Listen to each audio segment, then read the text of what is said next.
What's up, you guys? This is my UFC 125 predictions, and I'm gonna do the main card first. I don't know if you guys want to see the prelim card, but I'm gonna make a prelim video. That's just gonna be in a different video because I don't know if I'm gonna go over the YouTube time limit. I'm gonna get right into it. First card of the night, we got Clay Guida versus Takanori Gomi. I don't know. I like Takanori Gomi. He's been one of my favorites since the Pride days. And I also like Clay Guida. I'm pretty torn in this fight. I hate seeing fights where both of my fighters, two of my favorite fighters, are fighting each other. But, I mean, this is a great fight for the fans. I mean, Takanori Gomi coming off that big knockout of Tyson Griffin. We weren't really sure what Takanori Gomi we were going to see. I wasn't sure. I really wasn't sure what to expect. And now he's fighting Clay Guida. I mean, I saw him knock out Tyson Griffin. I really would like to see how he reacts when like someone pushes the pace on him, and how he would have done for that. But I think if anyone can knock out Guida, it's going to be the guy, the Fireball Kid. He's got knockout power in both hands. He's just great boxing. He's always looking for the knockout, and he definitely can finish Guida. Saying that, I don't think he's going to be able to finish Guida, just because Guida's just going to be in your face the whole time. He's going to be like pushing the pace. Like Tyson Griffin, he pushes the pace, but Guida's just on a whole nother level.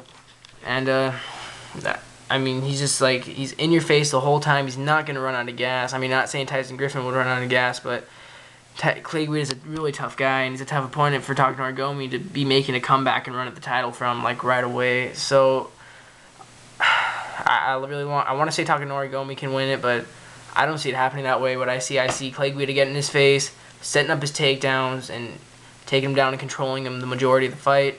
And that's how I have it going. I have Clay Guida by unanimous decision. Next fight on the card, we got Nate Diaz versus Dong Hyun Kim. Nate Diaz, he's looked great lately. He's looked really good against his first debut at welterweight. I'm not sure who it was against. I'm sorry, you guys. But I know he looked great against Marcus Davis, battered him, broke an orbital.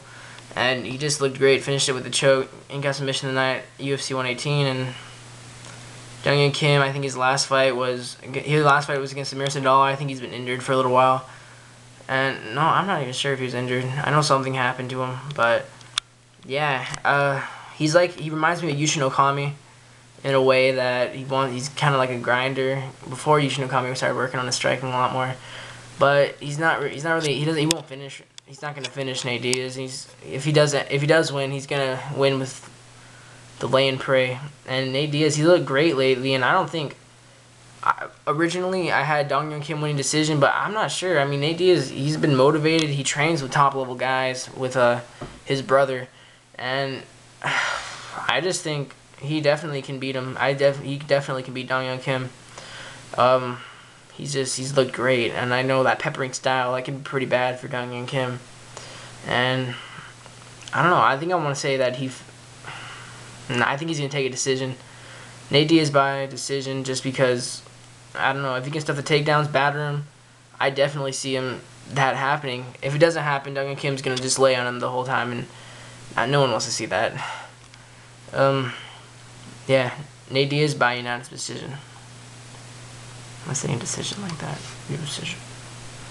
Next fight was originally a prelim card, and that's when you know you have a stat card when Vera and Thiago Silva on the prelims. Thiago Silva, he's coming off a loss, but that was at UFC 108, so ring rust definitely can be a factor. He's only lost twice in his career, both to former champions. So I don't think Vera is going to be the third guy to beat him. But then again, I didn't think Edgar was going to beat Shirk, so I don't know. Vera, he hasn't looked there in his last performances. He hasn't looked that great. I haven't been really impressed with him. The John Jones was just brutal, that elbow. I was actually sad. I was like, oh my god, poor fellow.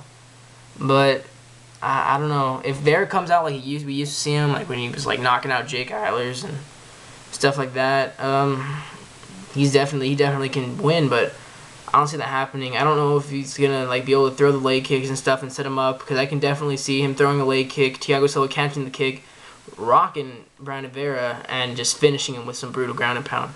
So I'm going to say Thiago Silva by second round TKO, and Brian Rivera is going to get cut by the UFC following this loss. So that's pretty sad. Next fight on the card, we got Chris Lieben versus Brian Stann. I'm really excited for this fight. Chris Lieben, my favorite fighter.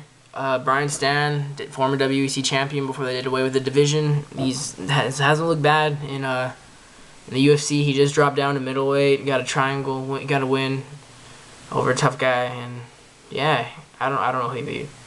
I'm sorry. But yeah, I'm not sure. Chris Lieben, though, he's coming off 3 big losses. I was scared he could have got cut after the Jake Rosalt shot. Like, if he would have lost to Jay Silva, I know he probably would have got cut, and that would have been horrible. I was really sad about that, and I was happy he beat Jay Silva, controlled him. He controlled him on the ground, made him look bad, and he beat Aaron Simpson, and I was scared he was going to lose that fight too, but he proved to me that he's got the heart and he's got the knockout power, that he can finish anyone. And I mean, not saying Aaron Simpson's like a top level guy, but he's an amazing wrestler. Like what he's accomplished in his wrestling career, he's great. And Chris Lieben finished him, takes a 2-fight notice fight with Yoshihiro Akiyama, and finishes Akiyama. It was just a great year for me, being a Lieben fan. And now he's fighting Brian Stann. Brian Stann's a tough guy, but I think that's actually kind of like a step down from where Akiyama's at, or was at. I don't know. Akiyama's lost a few straight. But he definitely, I think Chris Lieben's definitely going to fight him. They both have knockout power in their hands, Chris Lieben especially in the left. And I don't know, I think he can finish him, but I don't see it happening. I see it, probably a stand-up war, maybe Brian Stann trying to take down Chris Lieben. I don't know if he'll be able to take down Lieben. Lieben has some pretty good takedown defense, and maybe Lieben takes him down. Just controlling on the ground, because we've seen Brian Stann, he's not too good against submissions, and Chris Lieben's got a pretty good triangle. He's finished Edwin Deweese with an arm wire, so I can definitely see Lieben taking a submission win too, but what I'm going to call him, I'm going to play it safe, and I'm going to say Lieben by decision.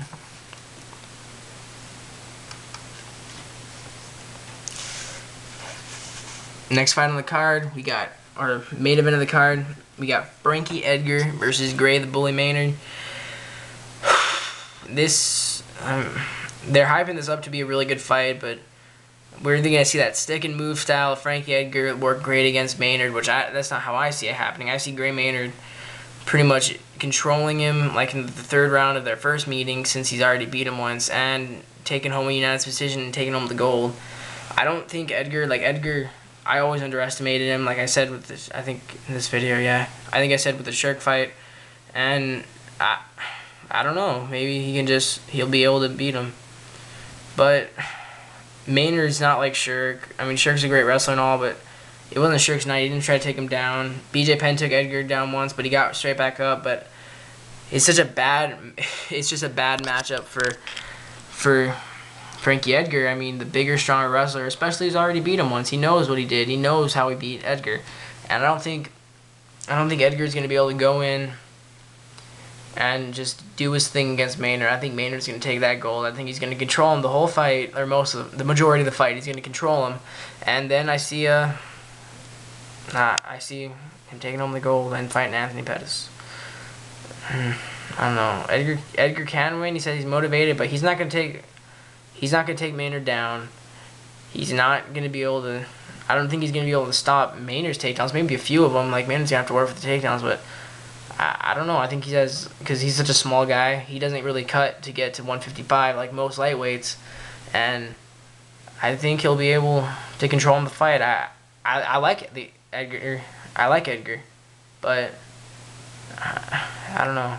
I just don't see him winning. I mean, I don't like Gray Maynard really. I'm not a fan of that wrestling style, like using the cage, kind of laying on top, not really doing it. And I don't like his personality, how he says he finishes fights. Like, he was like, every fight for a while I see him, he's been like, I see me knocking him out. I see him laying on the canvas, and I'm gonna take home the win. He said he was gonna finish Florian. Florian's a great fighter, and he's not.